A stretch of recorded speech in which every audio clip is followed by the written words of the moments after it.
श्री नरसिंह पुराण के 35वें अध्याय में लक्ष्य होम और कोटि होम की विधि तथा फल।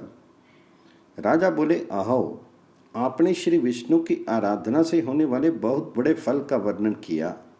मुनि श्रेष्ठ, जो भगवान विष्णु की पूजा नहीं करते वे अवश्य ही मोह निद्रा में सोए हुए हैं।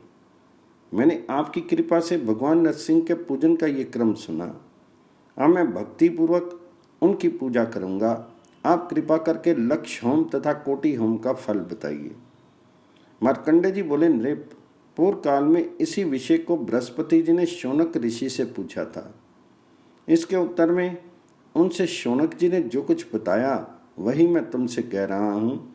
सुखपूर्वक बैठे हुए शौनक जी से बृहस्पति जी ने इस प्रकार प्रश्न किया। बृहस्पति जी बोले, विपेंद्र, लक्ष्य होम और कोटि होम के लिए जो भूमि प्रशस्त हो उसको मुझे बताइए और होम कर्म की विधि का भी वर्णन कीजिए।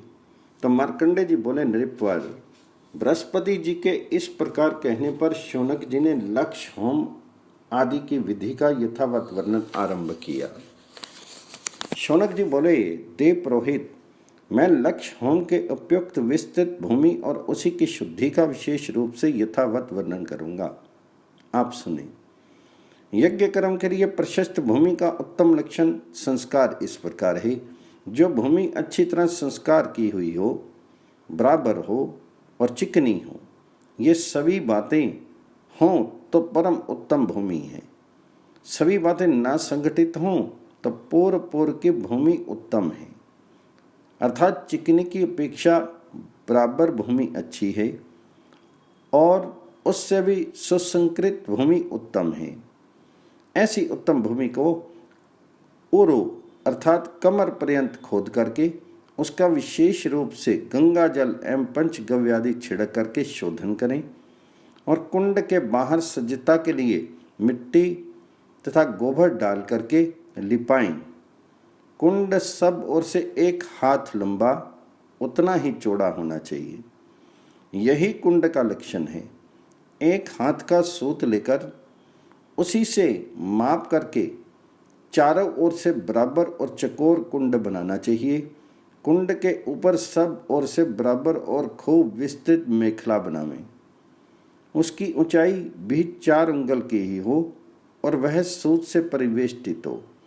इसके बाद यजमान को चाहिए कि वह ब्राह्मणोचित कर्म का पालन करने वाले वेदवेता ब्राह्मणों को शास्त्रोक्त रीति से आमंत्रित करे।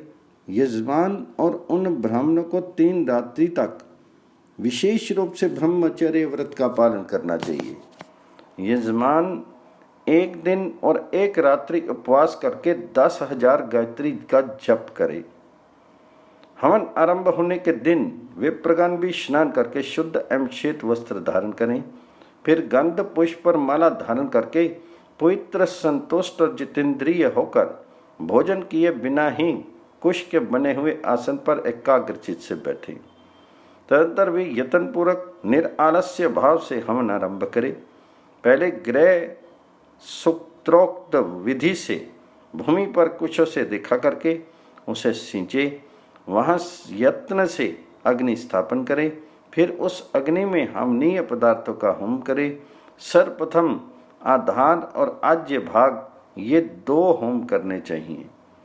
विद्वान पुरुष जौ, चावल और तिल एवं घृत आदि से मिश्रित प्रथम आहुति का गायत्री मंत्र द्वारा अंत में स्वाहा के उच्चारण पूर्वक एकाग्रचित्त से हवन करें। गायत्री छंदों की माता और ब्रह्म अर्थात वेद की योनि रूप से प्रतिष्ठित है।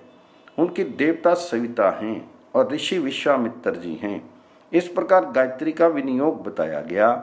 केवल गायत्री से हवन कर लेने के पश्चात भूर्भुवः स्वः इन 3 आहुतियों सहित गायत्री मंत्र से केवल तिल का हवन करें। जब तक हवन की संख्या 1 लाख या 1 करोड़ ना हो जाए तब तक भगवान विष्णु के पूजन पूर्वक तिल द्वारा हवन करते रहना चाहिए और जब तक हवन करें तब तक यजमान को चाहिए कि वह यत्नपूर्वक दीनों और अनाथों को भोजन दे।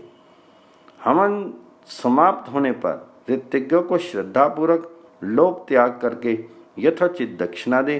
तत्पश्चात प्रथम स्थापित किए हुए शांति कलश के जल से उस ग्राम में रहने वाले सभी मनुष्यों विशेषता रोगियों को अभिषेक करें। महाभाग, इस प्रकार विधिवत होम का अनुष्ठान करने पर पूरे गांव, नगर, जनपद, प्रांत और समस्त राष्ट्र की सारी बाधा को दूर करने वाली शक्ति निरंतर बनी रहती है।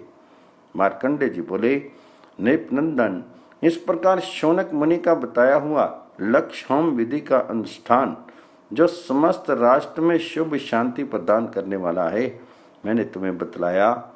यदि ब्राह्मणों द्वारा ये पूर्वोक्त होम विधि ग्राम में, घर में अथवा पुर के बाहर प्रयत्न पूर्वक कराई जाए तो वहाँ भी मनुष्य को, गौओं को और अनुचरों सहित राजा को पूर्णतः शांति प्राप्त हो सकती है।